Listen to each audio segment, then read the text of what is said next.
اسی بھارت کی سرزمین پر ستی پرتھا تھی. شوہر کے مرنے کے بعد جب شوہر کی چتا جلائی جاتی تھی تو پتنی کو بھی اس کے ساتھ جلا دیا جاتا تھا.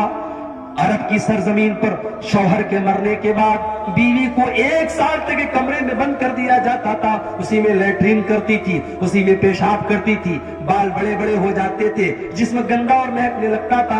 1 سال تک وہ عورت عدت گزارتی تھی اور ایک کمرے میں اس کو بند کر دیا جاتا تھا. اسلام نے آ کر کے رسم و رواج کو ختم کیا. اللہ کے نبی کے دور کے پہلے نکاح کا بھی کوئی سسٹم نہیں تھا. جیسے آج آفتاب اور شردا کا معاملہ چلا, لیو ان ریلیشن شپ. آج بڑے بڑے شہروں میں لیو ان ریلیشن شپ بھی چل رہی ہے. لڑکے اور لڑکی آپس میں رہ رہے, نکاح بھی نہیں ہے, شادی بھی نہیں ہے, کوئی تعلق نہیں ہے, لیکن میاں بیوی کی طرح, شوہر کی بیوی کی طرح وہ ساتھ میں رہ رہے. اور بھارت کا قانون بھی ان کو اجازت دیتا ہے. وہ لوگوں, یہ لیو ان ریلیشن شپ تو کتے اور کتیا کرتے ہیں, یہ جانور کرتے ہیں. انسان کے درمیان لیو ان ریلیشن شپ نہیں چلتی. انسان تو نکاح کرتا ہے. میرے نبی تو نکاح کا پیغام لے کر کے آئے. میرے نبی کی شریعت میں لیو ان ریلیشن شپ کی کوئی گنجائش نہیں ہے. آپ نے نکاح کا حکم دیا ہے اور آپ نے یہاں تک فرمایا لم ترى للمتحابين مثل النکاح. نکاح کے جیسی دو لوگوں کے درمیان محبت پیدا کرنے والی کوئی چیز نہیں ہے. جو محبت نکاح کے ذریعے پیدا ہوتی ہے وہ محبت دنیا میں کہیں پیدا نہیں ہو سکتی, کیونکہ یہ سچی محبت ہوتی ہے. یہ کسی ہوٹل میں, کسی پارک میں, کسی ریسٹورنٹ میں پیدا نہیں ہوتی. یہ اللہ کے کلام کی بنیاد پر جو نکاح کے ذریعے جو محبت پیدا ہوتی ہے, اٹوٹ محبت ہوتی ہے, سچی محبت. اسلام نے نکاح کو تو اللہ کے نبی دنیا میں رسم و رواج کی زنجیروں سے ہمیں آزاد کرنے کے لیے آئے. اتنی خصوصیات بیان کرنے کے بعد اللہ نے فرمایا کہ اے مسلمانوں, اتنا پیارا نبی ہم نے تم کو دیا, اب اس نبی کے اوپر تمہیں 4 کام کرنا ہے. 4 کام کر لو تم کامیاب ہو جاؤ گے. فَالَّذِينَ آمَنُوا بِهِ, پہلا کام تو یہ کرنا ہے کہ اس نبی کے اوپر تمہیں ایمان لانا ہے. اگر کوئی لا الہ الا اللہ پڑھتا ہے لیکن محمد رسول اللہ نہیں پڑھتا ہے تو وہ جنت میں نہیں جا سکتا. اس لیے کہ اللہ کے نبی کے اوپر ایمان لانا ضروری ہے. ابو طالب نبی کا ساتھ بھی دے رہے تھے, نبی کا سپورٹ بھی کر رہے تھے, لیکن وہ نبی کے اوپر ایمان نہیں لائے. جب ابو طالب کا آخری ٹائم آیا, جب ان کے انتقال کا آخری ٹائم آیا, اللہ کے نبی اپنے چچا کے پاس جاتے ہیں اور بخاری کے الفاظ ہیں, آپ کہتے ہیں یا امی قل لا الہ الا اللہ, اے چچا جان لا الہ الا اللہ پڑھ لیجئے, کلمہ پڑھ لیجئے, مجھے اللہ کا نبی مان لیجئے. میں وعدہ کرتا ہوں کہ اس کلمے کے ذریعے آپ اللہ تعالیٰ کیا جہنم کی آگ سے بچ جائیں گے. چچا کے درمیان, چچا کے منہ سے کلمہ نکلوانا چاہتے تھے اللہ کے, مگر وہاں پہ 2 گرو گھنٹال بیٹھے تھے. ایک ابو جہل بیٹھا تھا, ایک عبداللہ ابن ابی امیہ بیٹھا تھا. یہ 2 برے لوگ بیٹھے تھے, یہ 2 کافر لوگ بیٹھے تھے. ان لوگوں نے ابو طالب کو باپ دادا کا نام دے سنا کر کے گمراہ کیا. انہوں نے کہا اترغب عن ملت عبد المطلب, اے ابو طالب خبردار, کیا تم اپنے باپ دادا کا طریقہ چھوڑ دو گے؟ کیا تم اپنے باپ دادا کے مذہب کو چھوڑ دو گے؟ پتہ یہ چلا کہ کبھی کبھی برے لوگوں کی صحبت انسان کو سچائی کی طرف جانے نہیں دیتی. اسی لیے اللہ کے نبی فرماتے ہیں المرء علی دین خلیلہ فلینظر احدکم من یخالل, انسان اپنے دوست کے دین پر ہوتا ہے, لہذا کس سے دوستی کر رہے ہو یہ تم غور کر لیا کرو. آپ کی لڑکی کالج میں جاتی ہے, اس کی سہیلیاں کیسی ہیں ذرا پتہ لگا لو. کہیں ایسا تو نہیں کہ کوئی بدچلن لڑکی اس کی سہیلی ہے, کوئی بدکار لڑکی اس کی سہیلی ہے. جب ایسی لڑکی کے ساتھ آپ کی بیٹی اٹھے گی, بیٹھے گی اور پڑھے گی تو ہو سکتا ہے کہ اس کا رنگ آپ کی بیٹی کے اوپر بھی اتر جائے.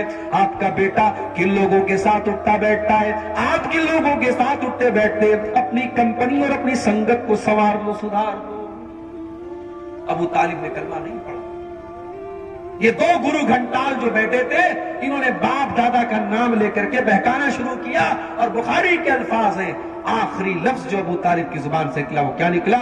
علی ملت عبد المطلب, میں عبد المطلب کے مذہب پر دنیا سے جا رہا ہوں.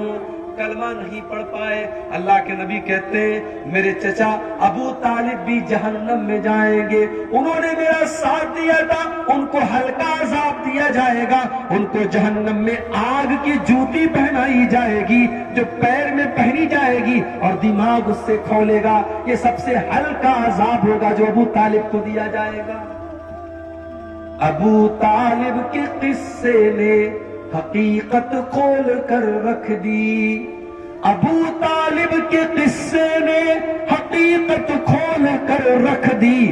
نہ ہو آنکھیں تو گھر کی روشنی سے کچھ نہیں ہوتا. اللہ کے نبی کے چچا ہے مگر نبی کے اوپر ایمان نہیں لائے, تو پہلی جو شرط ہے وہ ایمان ہے.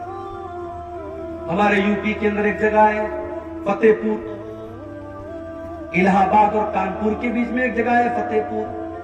وہاں کے بہت بڑے سوامی جی ہیں, سوامی جی کا نام ہے سوامی لکشمی شنکراچاریہ. بڑے بڑے جلسوں میں ان کو بلایا جاتا ہے, فلائٹ کا ٹکٹ دے کر کے, ہزاروں لاکھوں کی رقم دے کر کے مسلمان ان کو جلسوں میں بلاتے ہیں. سوامی جی جلسے میں آتے ہیں, بڑی اچھی تقریر کرتے ہیں, اللہ کے نبی کی تعریف کرتے ہیں. مسلمان بیچارہ خوش ہو جاتا ہے, ارے یہ تو سوامی جی ہیں, یہ تو پنڈت جی ہیں, ماتھے پر ٹیکا لگائے ہوئے ہیں اور یہ اسلام کی تعریف کر رہے ہیں, ہمارے نبی کی تعریف کر رہے ہیں. سوامی جی تقریر کر کے تعریف بٹور کر کے اور فلائٹ کے ٹکٹ کو لے کر کے چلے جاتے ہیں, لمبا چوڑا پیسہ لے کر کے چلے جاتے ہیں. او لوگوں, ہماری عوام کتنی نادان ہے, ہماری عوام کتنی پاگل ہے کہ وہ اپنے مولویوں اور اپنے علماء کے منہ سے بھی اپنے نبی کی تعریف سننا نہیں چاہتی. اسے نبی کی تعریف بھی کسی سوامی کے منہ سے اچھی لگتی. میں کہتا ہوں اگر سوامی لکشمی شنکراچاریہ کو اسلام اتنا ہی پسند ہے اور اللہ کے نبی کی سیرت اتنی ہی پسند ہے کہ وہ جلسوں میں گھوم گھوم کر کے تقریر کر رہا ہے وہ انسان, تو وہ اسلام قبول کیوں نہیں کر رہا ہے؟ ایک صاحب بتانے لگے اسی بہار کے, ایک جگہ میں نے سوامی جی سے پوچھا کہ آپ اللہ کے نبی کے اوپر ایمان کیوں نہیں لاتے؟ تو سوامی جی کہتے ہیں یہ میرے اور میرے رب کے بیچ کا معاملہ ہے, یہ آپ کے اور آپ کے رب کے بیچ کا معاملہ نہیں, آپ کے پیٹ کا معاملہ ہے, آپ کے پیٹ کا معاملہ ہے. جسے نبی کی تعریف کرنا ہے, جسے اسلام کی تعریف کرنا ہے اور جسے اسلام اتنا پسند ہے تو پورے بھارت میں گھوم کر کے وہ اسلام کی تعریف کر رہا ہے, وہ اسلام قبول کیوں نہیں کر رہا ہے؟ اس کا مطلب وہ ایک بہروپیہ ہے جس نے اس کو ایک پیشہ بنا لیا, ایک پروفیشن بنا لیا, ایک دھندا بنا لیا کہ مجھے اپنے حلقے میں اور اپنے لوگوں میں تو کوئی نہیں پوچھ رہا ہے, چلو مسلمان اپنے جلسوں میں بلا رہا ہے اور میری ایک انکم چل رہی ہے, چلو میں اسی میں لگا ہوں. تو نبی پر ایمان لانا یہ شرط ہے میرے. فالذین آمنوا بہ, جو لوگ نبی کے اوپر ایمان لائے, وعزروہ, اور جنہوں نے نبی کا احترام کیا, نبی کا سمان کیا. نبی کا سمان بھی آپ کو کرنا ہے. بہت سارے لوگ کہتے ہیں کہ صاحب نبی ہمارے جیسے, ہمارے بہت سارے دوسرے بھائی کہتے ہیں کہ یہ اہل حدیث لوگ نبی کو اپنے جیسا بولتے ہیں. سن لو, جو نبی کو اپنے جیسا مانتا وہ اہل حدیث نہیں. اللہ کی قسم نبی ہمارے جیسے نہیں تھے, نبی انسان تھے مگر ہمارے جیسے نہیں تھے. ہم جب سو جاتے ہیں ہماری آنکھیں بھی سو جاتی ہیں, ہمارا دل بھی سو جاتا ہے. اللہ کے نبی فرماتے جب میں سوتا ہوں تنام عینی ولا ینام قلبی, میری آنکھیں سوتی ہیں مگر میرا دل نہیں سوتا. دل نہیں سوتا ہے, آنکھیں سوتی ہیں. اللہ کے نبی نماز پڑھا رہے, صحابہ سے کہتے ہیں اپنی صفیں سیدھی کر لو. فَإِنِّي أَنظُرُ مِنْ وَرَائِي, میں اپنے پیچھے بھی دیکھتا ہوں, پیچھے بھی دیکھتا ہوں. اللہ کے نبی صحابہ سے کہتے ہیں میں غصے میں بھی کوئی ایسی بات نہیں کہتا ہوں جو حق کے خلاف ہو. آپ کے پسینے سے خوشبو آیا کرتی تھی, آپ کے اوپر آپ کی مٹھی میں کنکر کلمہ پڑنے لگتا تھا اور پیڑ اور پودے آپ کو سلام کرنے لگتے تھے. آپ کا سینہ چاک کر کے آپ کے دل کو زمزم سے دھویا گیا, آپ کو معراج کے اوپر لے کے جایا گیا. آپ ہمارے جیسے نہیں تھے میرے بھائیوں, آپ انسان ضرور تھے مگر اللہ تعالیٰ نے بہت ساری وشیشتاؤں سے اور بہت ساری خصوصیات سے آپ کو نوازا تھا. لہذا جو لوگ یہ کہتے ہیں کہ نبی ہمارے جیسے تھے وہ اپنی غلط فہمی دور کر لیں. اللہ کے نبی مقام اور مرتبے اور درجے میں اور خصوصیات میں ہم سے بہت الگ تھے. ہاں انسان تھے آپ, اگر کوئی آپ کو انسان نہیں مانتا ہے تو یہ اس کی بہت بڑی غلطی ہے, یہ بہت بڑی غلطی ہے. تو پہلا کام کیا کرنا ہے بولو بھائی؟ نبی پر ایمان لانا ہے، اور دوسرا کام کرنا ہے نبی کا آپ کو سمان کرنا ہے، نبی کی عزت کرنی ہے، نبی کی رسپیکٹ کرنی ہے۔ مگر یہاں ایک چیز نوٹ کر لیجیے، نبی کا احترام اور نبی کا سمان اپنی جگہ ہے، مگر نبی کے مقام کو اتنا نہ بڑھاؤ کہ ان کو اللہ کے مقام تک لے کے چلے۔ عیسائی لوگ بھی تو حضرت عیسیٰ کو مانتے ہیں، بہت مانتے ہیں، مگر ان کی محبت ان کے کام نہیں آئے گی، کیونکہ وہ عیسیٰ علیہ السلام کو سن آف گاڈ مانتے ہیں، اللہ کا بیٹا مانتے ہیں، اور یہ بہت بڑی گالی ہے جو اللہ کو دیتے ہیں، اس سے بڑی گالی اللہ کے لیے کوئی نہیں۔ اسی لیے اللہ کے نبی فرماتے لا تطرونی کما اطرت النصارى عیسی ابن مریم، او لوگو تم مجھے اتنا نہ بڑھانا جتنا عیسائیوں نے عیسیٰ ابن مریم کو بڑھایا تھا۔ انما انا عبد، میں تو اللہ کا بندہ ہوں، فقولوا عبد اللہ ورسولہ، تم مجھے اللہ کا بندہ ہی کہا کرو، اللہ کا رسول ہی کہا کرو۔ اللہ کے نبی اپنی ساری خوبیوں کے باوجود اللہ کے بندے تھے، اور بندے کا کمال یہی ہے کہ بندے کو بندہ کہا جائے۔ اگر کوئی اللہ کے مقام تک اللہ کے نبی کو پہنچانے کی کوشش کرتا ہے یہ بہت بڑا گناہ ہے، جو اور آپ کی شان میں گلو ہے۔ تو دو چیزیں میں نے بیان کر دی، دو چیزیں اور بیان کر کے بات ختم کرتا ہوں۔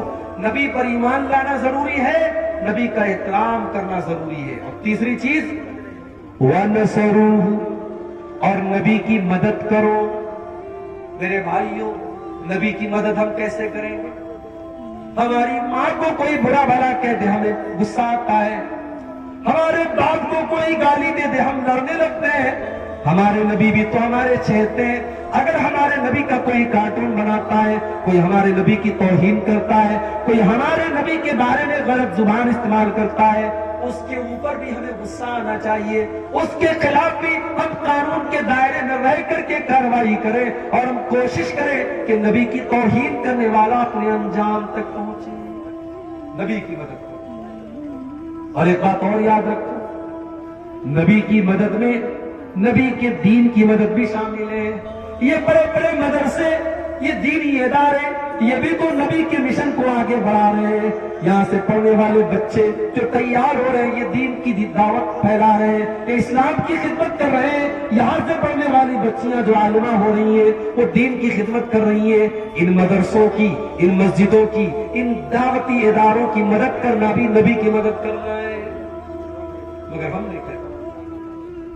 ہم نے یہی کیا کہ ہم نے سماج کا سب سے حقیر طبقہ بنا دیا اپنے علماء۔ یہ علماء جو نبی کے وارث ہیں، یہ علماء جو اللہ کے نبی کے دین کو ہم تک پہنچاتے ہیں، ہم نے 5-6 ہزار کی معمولی تنخواہیں دے کر کے اپنے علماء کو ذلیل ترین بنا دیا۔ ایک سڑک پر جھاڑو دینے والے بھنگی کی تنخواہ بھی آج مسجد کے امام سے زیادہ ہے، اور مسجد کا امام بیچارہ کبھی اگر سجدہ لمبا کر دے، قرأت لمبی کر دے، تو سارے لوگ اعتراض کرنے کے لیے تیار ہو جاتے ہیں، سارے لوگ اعتراض کرنے کے لیے تیار ہو جاتے ہیں۔ مولوی صاحب آج آپ کا سجدہ بڑا لمبا ہو گیا، مولوی صاحب آج آپ نے عشاء کی نماز بڑی لمبی پڑھا دی۔ مولوی کو مشورہ دینے والے بہت ہوتے ہیں۔ میرے بھائیوں، یہ نبی کے وارث ہیں، ان کا احترام کرو، ان کا سمان کرو، ان کی مدد کرو۔ 5-6 ہزار میں آپ کی فیملی نہیں چل سکتی؟ کیا اس مولوی کے پریوار کا حق نہیں ہے وہ اچھا کھائیں، اچھا پہنے؟ آپ کا شوق ہے، آپ کی بیوی بچوں کا شوق ہے، کیا اس مولوی کے بچوں کا شوق نہیں ہے؟ جس دور میں آپ 10,000 روپے مہینے سے کم میں ایک نارمل زندگی نہیں گزار سکتے، اس دور میں 5-6 ہزار میں مولوی کا گھر کیسے چلے گا؟ آپ تو پھٹ سے کہہ دیتے ہیں مولوی کے پیسے میں اللہ برکت دیتا ہے، لیکن اس میں برکت کہاں سے آئے گی؟ وہ 5-6 ہزار میں اپنا گھر کہاں سے چلائے گا؟ اسی کٹیہار میں 3 پریاں میں پروگرام تھا، میں نے تقریر میں بات اٹھائی تھی، بہت وائرل بھی ہوئی تھی۔ میں نے کہا تھا کہ آج مسجدوں میں اور مدرسوں میں مولویوں کے اماموں کے لیے ہمیں ایسے کمروں کا انتظام بھی کرنا چاہیے جہاں فیملی کے ساتھ وہ رہ سکے۔ یعنی سوچو، ہمیں اور آپ کو اپنی فیملی کے ساتھ رہنے کا حق ہے، ہمیں اور آپ کو اپنے بچوں کے ساتھ رہنے کا حق ہے۔